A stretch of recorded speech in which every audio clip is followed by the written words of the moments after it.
everybody, and welcome back to Let's Go for a Walk, installment number 3.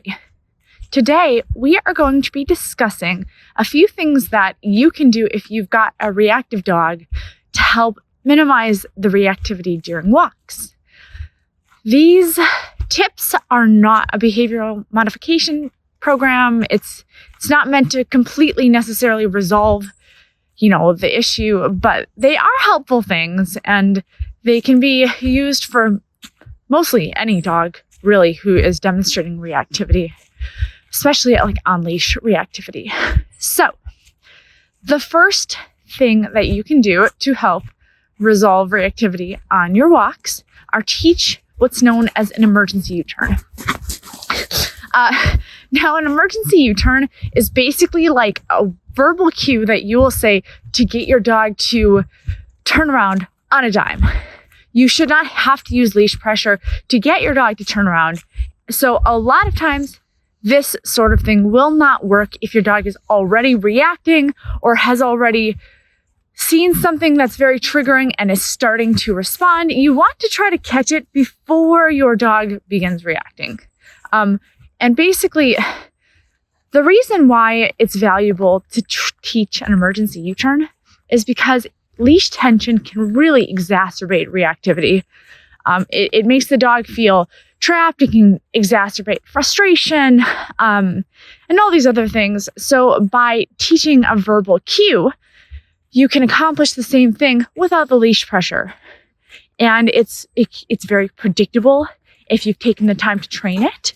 The key is to train your emergency U-turn at home in a completely neutral environment, and then gradually incorporate it on your walks. So, just like with everything else in dog training, it's starting off small and then gradually working your way in to the actual context you're trying to work on.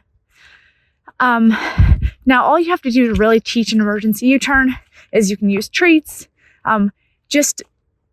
Go outside in your backyard, start walking, and then use a word like around or something. Keep your voice cheerful. No leash corrections when you're doing this.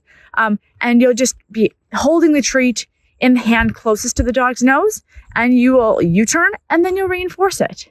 And you want to practice that often.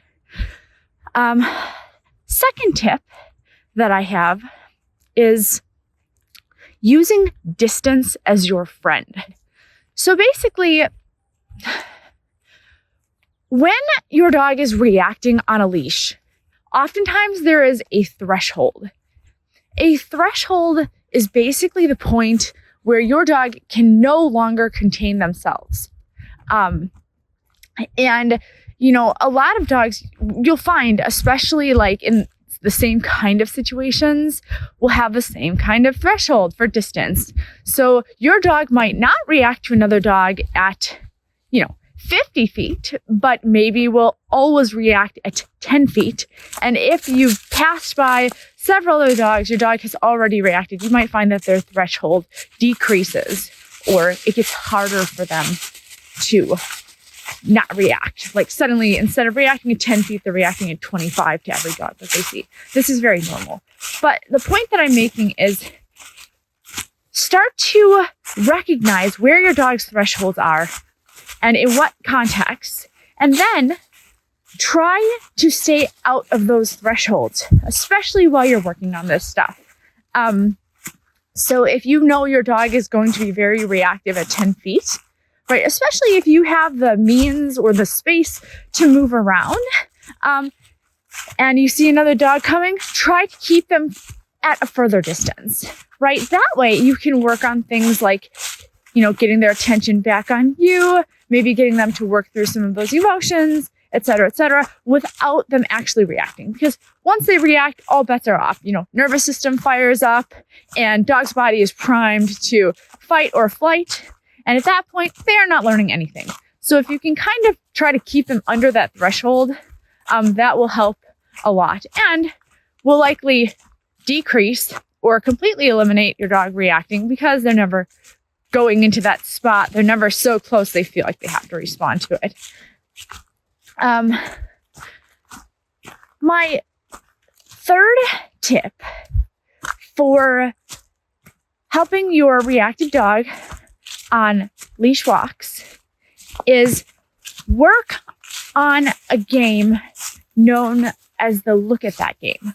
Now, the Look at That game, it's a pattern game developed by Leslie McDevitt, and you can find information on how to do it on the internet, how to teach it. Sorry.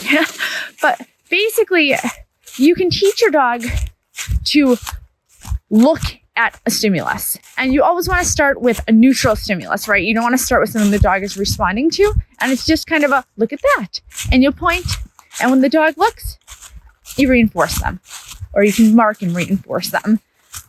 Very, very, very straightforward. But this game is really useful for starting to counter condition your dog to other dogs. And obviously, like I said, this is not a behavioral modification plan. Sometimes this works for some dogs, sometimes it doesn't. It just depends on how severe the reactivity is, how they actually are feeling, how frustrated they might be. If it's a mild case, right, or you're not way over threshold, a lot of times this can be really, really helpful. So basically, you'll work up to the point where you can, go out on a walk with your dog and you'll be able to point to another dog and you'll be, oh, look at that. And your dog will look and then you'll, yes, treat. And by that point, you should have conditioned it so well that basically when your dog hears the, look at that, their mind doesn't go into immediately like on guard mode, right? Their mind goes somewhere else, somewhere that you have conditioned. This can be really, really helpful. Now, another tip that I have that maybe is not relevant for walks, but is just a general tip for helping to resolve reactivity is to start using a long line. Now, you want to be able to do this safely. If you think that your dog is going to bite another dog, muzzle condition them, put a muzzle on, right? Make it safe. You don't actually have to get up to another dog. But a lot of times reactivity is either based on a fear response. They feel like they can't fight, so they have to fight, or frustration, right? A leash is a type of a barrier, so it can really create barrier frustration for some dogs. And by giving them more flexibility to move around, that can help bring those emotions down. And for dogs who are scared, it can help give them a larger range of motion, which can be really, really helpful in teaching them that you actually can flight and it's okay. Now, it might take a little while to get to that point, but the long line can be really useful.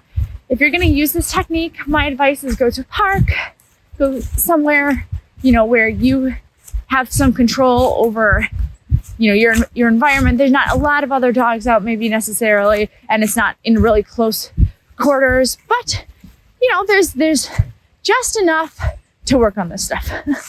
So yeah, those are my tips for today. Obviously, reactivity is complex. Sometimes pain can cause it. There's just so many potential contributing factors. So if your dog is very reactive, you've tried these and they're not working, then my advice is to find a qualified behavioral consultant or, an animal behaviorist to help you resolve these issues. But yeah, if you liked what you saw today, please like and subscribe to my channel. And we will be back soon with the next installment of Let's Go for a Walk. Thanks so much.